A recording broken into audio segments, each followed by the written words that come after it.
Script writing and future pacing. I'm not entirely sure what the title of this video will be, but let's get into it. So, it's used in two different terms. Basically, script writing is the new term for something that has existed already, where you write in present tense things that have not occurred yet. Ideally, of course, your goals, things that you want to work on. I landed that dream job.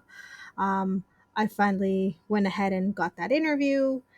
And future pacing is something very similar. It's used in NLP, neuro linguistic programming, which is practicing future events in the imagination and the mind. Why do people do it? Athlete do it, professional do it. I don't know if surgeons do it. They practice this action in the hopes, in the belief, the very much concrete belief that it will increase their chances of winning, of being effective in real life. And this is the same kind of science and madness behind vision boards, not madness, science and practice behind vision boards. I didn't understand that before. When people talked about vision boards, I assumed it was like wishing upon a star. Dear universe, give me milk, egg, and honey, whatever, it is. I couldn't understand it. But when I learned about RAS, the reticular activating system, I'm like, okay, that's kind of the reason why marketing works. Images and movies, they tug out at heartstrings, stories, songs, because we're emotional creatures, and emotions and images tap into that side of our heart or side of our brain. And if you use that for your advantage, you can achieve your goals. It was really weird for me. So I heard, I think on TikTok, why don't you try script writing? Writing in your journal things that have not happened, but you want to happen, right? Like if you've already have them, and that'll give it focused on your mind and it'll be likely to happen. Again, because I didn't understand the science, it was very weird for me. So here's the hack that I want to share with you. I would get overwhelmed when staring at a blank page, but then I discovered, yes, why not use index cards? And I discovered the NLP practice of disassociation, which is NLP is like neuro linguistic programming. It's like a coaching for personal development. A lot of salespeople use it, business people use it. It's like rehearsing, kind of when you rehearse for a job interview, you role play with someone else. NLP is much more than that, but it's a little bit of that element so you can get an idea. And in that community, I learned about disassociating yourself, which is you see yourself winning the race, you see yourself winning, getting the job interview, you see yourself going to meet that person for the first time. But instead of imagining it like you're rehearsing, like you're practicing, you imagine it like you're watching a movie or you're directing, where you're kind of the main actor or actress, and you see it happening from like a window, from like a screen. And the minute I heard that, I was like, I can get behind this because it creates emotional distance, it reduces overwhelm, and it helps you overcome those limiting beliefs little by little. Because a little bit about me, I struggled with social anxiety before. I struggled with low self-esteem.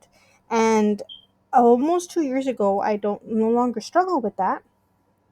And that's because of journaling. This isn't something that I found on purpose. I was in Barnes and Nobles one day. I accidentally bumped into a book. I'm like, you know what? Let's give journaling a try for funsies.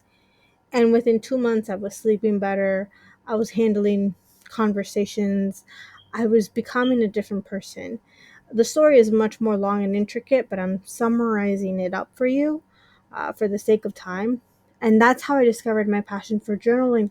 And that's how I got into this space of cognitive scripts, of journaling, of self development. I've always been into rehearsal, but after I saw it change my life in a drastic way, I became much more focused. Um, so instead of writing pages and pages of entries of events that have not happened yet, I sold the house, I bought the house, I sold the car, I bought the car.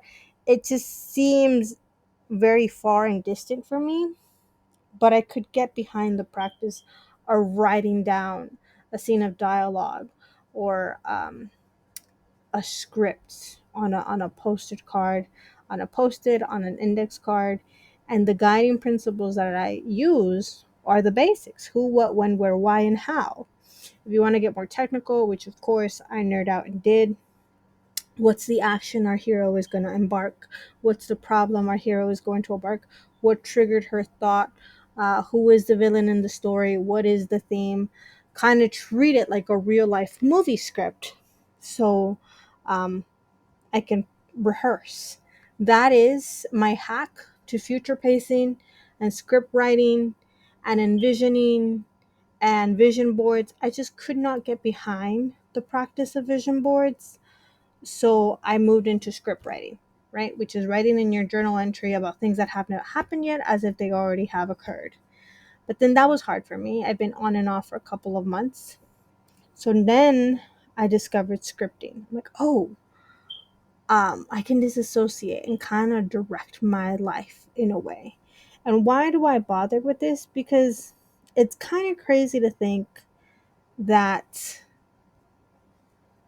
in our brains and in our hands is the power to change our life. Our brain is going to give us loops anyways. You might as well organize them and have them use and have them for our advantage. That is it. In case of questions or concerns, please leave in the comment. This is new, but I'm very excited, and hopefully there's more to come.